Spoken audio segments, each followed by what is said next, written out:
আসসালামু আলাইকুম। কুকিং হাউসে সবাইকে স্বাগতম জানাচ্ছি আমার আজকের রেসিপি দেখার জন্য। ডিম এবং আলু দিয়ে দারুণ টেস্টি এবং মজাদার একটু রেসিপি নিয়ে চলে এলাম। আজ তৈরি করব পটেটো উইথ এগ ফ্রাই। এই এগ ফ্রাইটা সাদা ভাত, রুটি, পরোটা সবকিছুর সাথেই পরিবেশন করা যায়। খেতে দারুণ টেস্টি আর তৈরি করাও খুবই সহজ, ঝটপট করে তৈরি করে নেওয়া যায়। তাহলে চলুন রেসিপিটি দেখে নেই।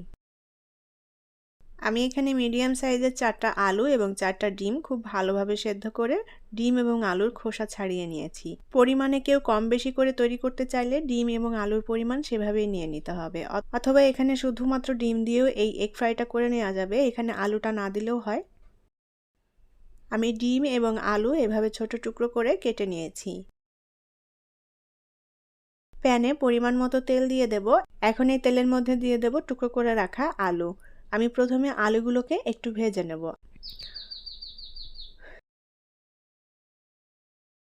পরিমাণ মতো একটু লবণ দিয়ে দেব। এখন লবণ দিয়ে খুব ভালোভাবে নেড়ে চেড়ে আমি আলুগুলোকে মিডিয়াম আঁচে হালকা লালচে কালার করে ভেজে নেব। আলুগুলো এভাবে ভেজে নিলে খুবই টেস্টি হবে খেতে। উল্টাপাল্টা করে নেড়ে দিতে হবে যেন সব দিকটায় আলু সমানভাবে ভাজা হয়।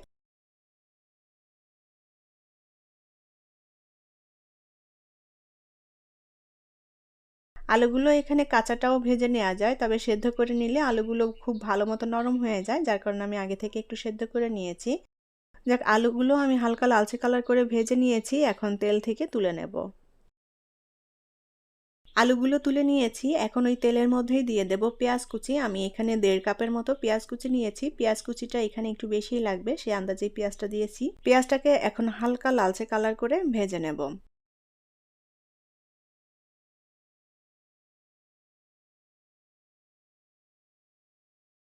মিডিয়াম আঁচে খুব ভালোভাবে নেড়েচেড়ে আমি পেঁয়াজটা হালকা লালচে কালার করে ভেজে নিয়েছি।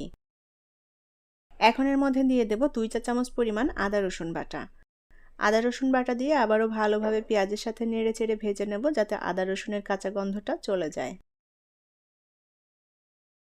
পেঁয়াজ, আদা, রসুন একসাথে ভালোভাবে ভেজে নিয়েছি, কাঁচা গন্ধটাও চলে গিয়েছে।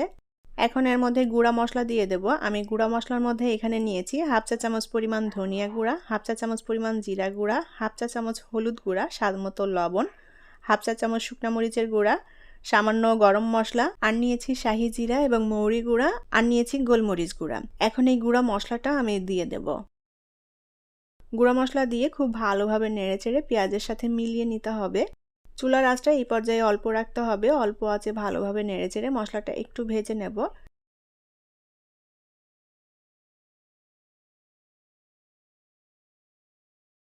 এখন মশলাটা ভালোভাবে কষানোর জন্য এর মধ্যে কিছুটা পানি দিয়ে দেব। পানি দিয়ে ভালোভাবে নেড়েচেড়ে মশলাটাকে কষিয়ে নিতে হবে। চুলার আঁচ এই পর্যায়ে অল্প রেখে আমি মশলাটা কষিয়ে নেব। আর মশলাটা যত ভালোভাবে কষানো হবে ততই টেস্টি হবে এই এগ ফ্রাইটা।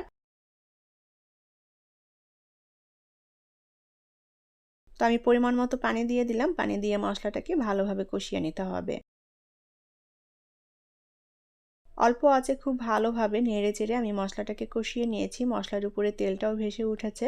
আর এই এগ ফ্রাইতে কিন্তু এখানে সব ধরনেরই মশলা ব্যবহার করা হয়। এখানে আপনারা কারি পাতাও ব্যবহার করতে পারেন, বা টমেটো যদি থাকে টমেটোও দিতে পারেন। আমার হাতের কাছে টমেটো ছিল না, সেজন্য সেটা অ্যাড করতে পারিনি। তো মশলাটা কষানো হয়ে গিয়েছে, এর মধ্যে এখন ভেজে রাখা আলুগুলো দিয়ে দেব।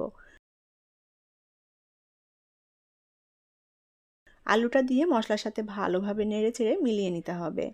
চুলার আঁচটা এই পর্যায়ে অল্প রেখে সব কাজটা করে নিতে হবে, কারণ আমাদের রান্নাটা প্রায় অলরেডি হয়ে গিয়েছে। এখন খুব বেশি একটা সময় লাগবে না। আলুটা দিয়ে মশলার সাথে ভালোভাবে মিলিয়ে নিয়েছি। এখন এর মধ্যে কেটে রাখা ডিমগুলো দিয়ে দেব। ডিমটা দিয়ে খুব ভালোভাবে নেড়েচেড়ে সব কিছু একসাথে মিলিয়ে নিতে হবে। আর এখন এর মধ্যে দিয়ে দেব ধনিয়া পাতা কুচি, আর দিয়ে দেব কিছু কাঁচামরিচ কুচি। এবার সমস্ত কিছু ভালোভাবে নেড়েচেড়ে মিলিয়ে নেব, আর চুলার আঁচটাকে অল্প রেখে 2-3 মিনিট এগুলো ভেজে নিতে হবে। খুবই টেস্টি এবং মজাদার একটি রেসিপি। আর আলুর সাথে এভাবে ডিমটা ভেজে নিলে এটা সাদা গরম ভাত, রুটি, পরোটা সব কিছুর সাথে খেতে ভালো লাগে। আবার এটা এমনিতেও খাওয়া যায়, খুবই ভালো লাগে খেতে। সবাই ভীষণ পছন্দ করবে। আর এটা তৈরি করাও খুবই সহজ, অল্প সময়ের মধ্যে ঝটপট করে তৈরি করে নেওয়া যায়। তো চুলার আঁচটাকে অল্প রেখে এভাবে উল্টাপাল্টা করে দিয়ে একটু ডিম এবং আলুটা একসাথে ভেজে নেব। আমার চ্যানেলে এখনও যারা নতুন, চ্যানেলটি সাবস্ক্রাইব করেননি, তারা প্লিজ আমার চ্যানেলটি সাবস্ক্রাইব করে নেবেন এবং পাশে থাকা ছোট্ট বেল আইকনটি প্রেস করে দিবেন। আর যারা চ্যানেলটি সাবস্ক্রাইব করে নিয়েছেন তাদেরকে অসংখ্য ধন্যবাদ। আলু এবং ডিম একসাথে খুব ভালোভাবে নেড়েচেড়ে ভেজে নিয়েছি। এটা তৈরি হয়ে গিয়েছে। এখন চুলা থেকে নামিয়ে গরম গরম পরিবেশন করব। তৈরি হয়ে গেল দারুণ টেস্টি এবং মজাদার পটেটো উইথ এগ ফ্রাই।